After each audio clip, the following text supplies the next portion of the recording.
ভুয়া ভুয়া। আসলে এত মানুষ কোথা থেকে এলো সেটি আসলে মানে ভাষায় প্রকাশ করার মতো নয়। আপনারা দেখছেন যে এই শাহবাগে একেবারে সমুদ্রে পরিণত হয়েছে, তিল ধারণের ঠাঁই নেই।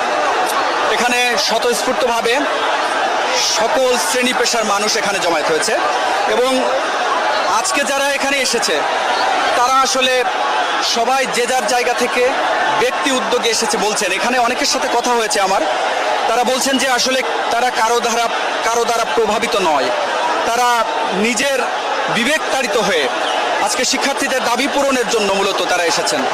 আজকে যে এক দফা দাবি, সেই এক দফা দাবি পূরণের জন্য মূলত আজকে এখানে এসেছেন।